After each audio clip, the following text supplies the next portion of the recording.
Hello guys, welcome back to my another video. তো এখন বাজে মোটামুটি 10টা সাড়ে 10টা। আর আজকে আমার থার্ড ডোজ, কিন্তু আমি সেকেন্ড ডোজটা নিতে ভুলে গেছিলাম। তো কি করা যাবে, এখন আমি রেডি হচ্ছি হসপিটাল যাওয়ার জন্য। তো দেখো কি হয় লাস্ট পর্যন্ত, আমাকে কি বললো। আগেবার তো দেখলে যে 8টা ইঞ্জেকশন নিয়েছি, অ্যান্ড আজকে আমার সেকেন্ড ডে না, এটা আমার থার্ড ডে। বাট আমি সেকেন্ড ডে ইঞ্জেকশনটা নিতে ভুলে গেছিলাম। মানে আমার হাত দেখো, মানে সবসময় কাঁপতেই গেছে।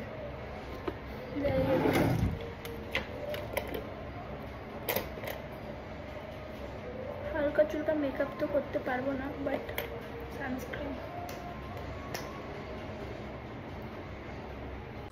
কদিন ধরে সোশ্যাল মিডিয়ায় যেভাবে ভিডিও ভাইরাল হচ্ছে মানুষের, মানে হসপিটালে যাওয়ার সময় মেকআপ বা শ্মশানে যাওয়ার সময় মেকআপ বা কেউ মরে গেলে মেকআপ, এইসব মেকআপ ভিডিও দেখে দেখে আমার দিন কেটে যাচ্ছে। তো আমি ভাবলাম হসপিটালে যাচ্ছি, তোমাদের সাথে আর কি শেয়ার করব। তো আমি এখানে একটু সানস্ক্রিন মাখছিলাম, তাছাড়া আর তেমন কিছু না। সানস্ক্রিন আর একটু ভ্যাসলিন মেখে নিলাম ঠোঁটে, কারণ হসপিটালে যাচ্ছি, আবার কি মেকআপ করব। আর এই হচ্ছে ড্রেস আপ আমার নর্মাল, কারণ আমি জানি আমি ইঞ্জেকশন দিতে যাচ্ছি, তো ওই জন্য আমি একটা হাফ হাতে জামা পড়ছি। আর চুলটাকে বেঁধে নিচ্ছি একদম টঙ্গে করে, কারণ অনেক গরম ছিল বাইরে। তো আমি এখানে হয়ে গেছিলাম রেডি, আর আমি এবার দাদার জন্য দাঁড়িয়েছিলাম যে দাদা কখন রেডি হবে। তো ভাবলাম ততক্ষণ কিছুটা ক্লিপ তোমাদের সাথে শেয়ার করে নিই। তো এই হচ্ছে আমার ড্রেস আপ লুক। তো কেমন লাগছে আমাকে অবশ্যই কমেন্ট বক্সে জানিও। জানি এই কথাটা মুখে মানে মানানসই নয়, কারণ এখন আমি যাচ্ছি হসপিটালে যাওয়ার সময় আবার কেমন লাগছে কী লাগছে সেটা তো কোনো ব্যাপারই না, কিন্তু তাও আমি তোমাদেরকে জিজ্ঞেস করলাম যে আমাকে কেমন লাগছে, অবশ্যই কমেন্ট বক্সে জানিও। আর এই পকেটগুলো শুধু বাইরের দিকে বেরিয়ে যাচ্ছিলো, কেন আমি জানি না। পকেটের মধ্যে কিছু ছিল না, তাও বেরিয়ে যাচ্ছিলো। আর দেখছি আমার হাতটা আজকেরও কেটে গিয়েছে, মানে আমার যেন কিছু একটা লেগেই রয়েছে, ফাড়া, এটা কাটছে ওটা কাটছে। তো তোমাদের সাথে কথা বলতে বলতে আমি হয়ে গেলাম রেডি, আর এখন যাব হসপিটাল। তো জানি না কি বলবে, আর যা বললো আমাকে সেটা তো অবশ্যই লাস্টে বলবো। তো পুরোটা ভিডিওটা দেখতে থাকো কি বললো। মানে এরকম বাজে কথা কেন বললাম সেটা নিজেও জানি না, নিজেও ভয় পেয়ে গেছি কথাটা শুনে। তো এই যে দাদার সাথে আমি বেরিয়ে গেছি এখন রাস্তায়, আর দাদাও এখন নতুন ব্লগ করছে। তো ওর চ্যানেলটা আমি পারলে আমার কমেন্ট বক্সে পিন করে দেবো, নয়তো ডেসক্রিপশানে দিয়ে দেবো, অবশ্যই চেক আউট করো, কারণ ওর গাড়ির ভিডিও বানায়। তো তোমাদের সাথে কথা বলতে বলতে প্রায় ভাঙুরের সামনে চলেও এসেছি, আর বেশিটা পথ বাকি নেই। তো কারা কারা ভাঙুর হসপিটালে আসো বা কার বাড়ির সামনে, অবশ্যই কমেন্ট বক্সে জানিও। আমার বাড়ি থেকে সামনে নয়, বাট একটু দূরে, কিন্তু আমাদের কোনো প্রবলেম হলে আমরা ভাঙুরেই আসি। যেমন আমার দাদার হাত কেটে গেছিলো কিছুদিন আগে ঘুড়ি ওড়াতে গিয়ে, স্লাইড পড়েছিল, তখনও ভাঙুর এমার্জেন্সিতে এসেছি। আর আমার তেমন একটা ওষুধ খেতেও পছন্দ না, আর না আসতে পছন্দ কোনো হসপিটালে বা কোনো কিছুতে, বাট এবারে আসতেই হতো। তো তাই জন্য আমি এসেছি আর তোমাদের সাথে শেয়ার করছি। তো এই দেখো রাস্তাটা কত সুন্দর, আর এটা কিন্তু আমাদের ভাঙুরের সামনের রাস্তা। কত সুন্দর এসছে না ভিডিওতে, মানে আমার নিজেরও ভালো লাগছিলো দেখতে।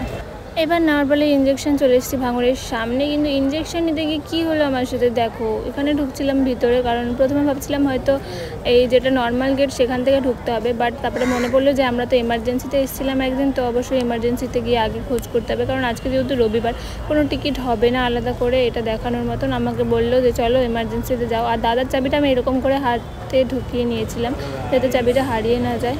আর এখানে দিন দাদা জিজ্ঞাসা করছিলো যে কী হবে না হবে, তো ওনারা বললো এমার্জেন্সিতে যেতে। আর এখানটা তাদের এমার্জেন্সিতে আমাকে বললো কিছুক্ষণ তুই এমার্জেন্সি দাঁড়া, আমি ভিতরে গিয়ে জেনে আসছি কি হবে। তো ও ভিতরে গেল, আর ওকে আমি দেখাচ্ছিলাম যে দেখ আমার হাত তো ঠিক হয়ে গেছে, এবার ডোজগুলো কি সব ঠিক হলো। টিকিট ফিকিট এন্ট্রি করে ডাক্তার বললো কি ঠিক আছে সেকেন্ড ডোজ পরে নিতে, কী হয়েছে থার্ড ডোজে চলে যাবে। আমি চলে গেলাম অবজারভেশন রুমে। তো ওখানটায় গিয়ে ফার্স্ট কিছুক্ষণ বসলাম, দেন যে নার্সটা এখানে বসেছিলো, এই যে খাতাগুলো খোলা, এখানে একটা নার্স বসেছিল। উনি এসে বললো যে না তুমি নিতে পারবে না, কারণ তোমার সেকেন্ড ডোজ নেওয়া হয়নি, তোমাকে আবার প্রথম থেকে নিতে হবে। মানে বুঝতে পারছো, আমি তো যখন আমি শুনেছি আমার মাথাটা ঘুরে গেল, মানে 1 মিনিটের জন্য আবার 8টা ইঞ্জেকশন থেকে আমাকে শুরু করতে হবে। মানে তারপরে আমাকে বললো উনি যে যদি তুমি এবার ইঞ্জেকশনগুলো না হয় তাহলে কিন্তু এটা মানে খুব বাজে জিনিস হয়ে যাবে, কারণ যেহেতু আমি অর্ধেক ইঞ্জেকশন নিয়েছি অর্ধেক নিইনি। ওই শুনে আমার মাথা ঘুরে গেলো, আর আমি চলে গেলাম লেবু জল খেতে। লেবু জল খাওয়ার পরে এখন আমরা চলে যাবো বাড়ি, কারণ বাইরে অনেক রোদ্দুর। এটা অ্যাকচুয়ালি আমাদের দোষ না, বুঝতে পারিনি ডেটটা। আসলে ডক্টরদের হ্যান্ডরাইটিংগুলো এতটা ঘোরানো পেঁচানো হয় যে বুঝতেই পারিনি। আমার দাদা তো বলছে পরের মাসে ডেট দিয়েছে, পরের মানে 1 মাস পরে নাকি ডেট দিয়েছে।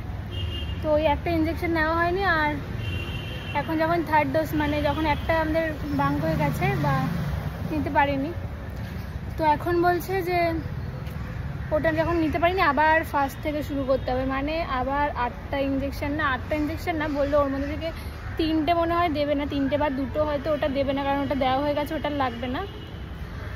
বাট আবার প্রথম থেকে স্টার্ট করতে হবে। আজকে তো এমার্জেন্সি দেখালাম কারণ আজকে রবিবার, তো আজকেরই ডেট ছিল, তো ওই জন্য এমার্জেন্সি করলাম।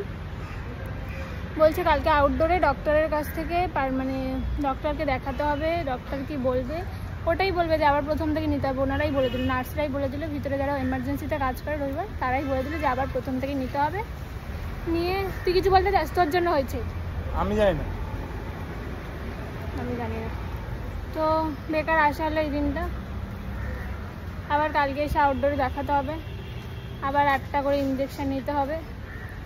তো দেখতে থাকো ভিডিওটা কন্টিনিউ। কি বলবো আর, মানে যেখানে কামড়েছিল সেই জায়গাটা তো ঠিক হয়ে গেছে। খুব গরম বাইরে, মানে এই গরমে বেরিয়ে বাইরে ভিডিও করার বলতে না, যে আবার হসপিটালে এসেছি, মানে বাজে একটা ব্যাপার। তারপরে কোনো কাজ হলো না। চলো এখন বাড়ির দিকে যাওয়া যাক। তো এরপরে চলে যাচ্ছিলাম আমি আর দাদা বাড়ির দিকে, কারণ বাইরে অনেক রোদ্দুর ছিল। আমাকে দেখে তোমরা বুঝতেই পেরেছো যে অনেকটাই রোদ্দুর, বাইরে দাঁড়ানো যাচ্ছিল না। আর দাদা আমাকে এখন রাস্তায় এই যে কোল্ড ড্রিঙ্কস কিনে দিল। প্রথমে লেবু জল খাওয়ালো, তারপরে কোল্ড ড্রিঙ্কস কিনে দিল। সত্যি বলতে লেবু জলটার টেস্টটা এতটাই বাজে ছিল, মানে আমার একদমই ভালো লাগেনি। কিন্তু দাদা বললো ঠিক আছে তাহলে চল এবার কোল্ড ড্রিঙ্কসটা কিনে নিই।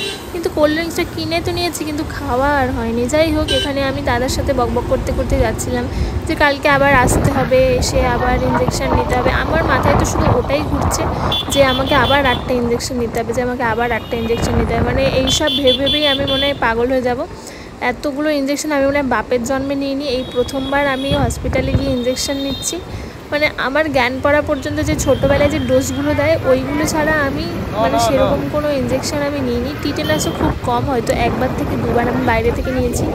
তারপরে এই জিমির জন্য আমাকে এত কষ্ট করতে হচ্ছে, ভগবান জানে আর কি করতে হবে এই জিমির জন্য। তো এই সব গল্প করতে করতেই আমরা চলে যাচ্ছিলাম বাড়ির দিকে। আর দাদা তখনই বললো চল আজকে তাহলে মোনার সাথে দেখা করে যাই। আর ওই জন্য আমরা চলে গেছিলাম মোনাদের বাড়ির গলিতে। আর এই হলো মোনাদের বাড়ির গলি। এটা যারা আমার ভিডিও দেখো তারা তো অবশ্যই জানো এই গলিটা, কারণ এই গলি থেকেই আমি আমার ভিডিও করা শুরু করি যখন আমি মোনাদের বাড়িতে থাকি। তো দাদা এখানে ব্লগ বানাচ্ছিল, দাদারও ব্লগ হচ্ছিল, আর আমিও আবার ব্লগ বানাচ্ছিলাম। 2 ভাই বোন মিলে ব্লগ করছি। আর বলতে বলতে মোনার বাড়ির সামনেও চলে এলাম। আর মোনাকে ফোন করে দিয়েছিলাম যে আমি তোর বাড়ি যাচ্ছি, মানে আমি না দাদা যাচ্ছে তোর বাড়ি। তো ও গেটের সামনে দাঁড়িয়েছিল দেখো। আর এখানে চারিদিকে শুধু মানে যেহেতু ভোট ছিল এদিকে, এখানে চারিদিকে শুধু পতাকা ব্যানার এইসব রয়েছে। আর ওই দেখো মোনা গেটের সামনে দাঁড়িয়ে রয়েছে, দেখছো ওখান থেকে দেখছে আমাদেরকে। আর আমরা গেছি আর কি বলছে দেখো। আমার এরকম অবস্থা আগে সভ্য না মনে আমি খালি তোর মুখ দেখাচ্ছি। হ্যাঁ তুমি ঠিক করেছো। 2জন ব্লগার এসছে আমাদের ঘরে, তোকেও একটা ব্লগ আমি এটা শুনতেই পাইনি। কে খুলবা? আমি খেয়েছি, আমার খাবো না। আমি খুলবো।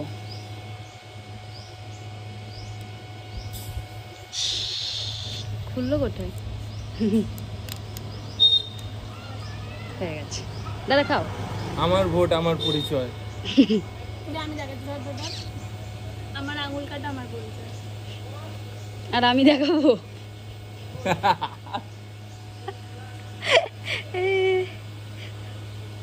বন্ধ করে দেবো। আমার পেপসি আমার পরিচয়। আমার ইউটিউবে বেশিরভাগ হসপিটালের ব্লগ আসছে, মালটাকে ঝাঁকি একদম পুরো 12 বাজে দিয়েছে।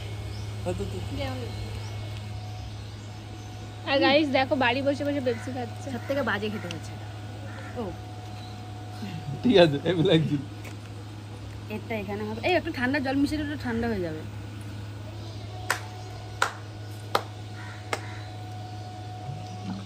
কেমন লাগলো? না তোরা দাস, তোরা তো জানা বল। আমার বাড়ি না, না এটা যাদের বাড়ি ওটা মুখার্জি লেখা যে। ও মিস্টার মুখার্জি। দাস থেকে মুখার্জি হয়ে গেছে।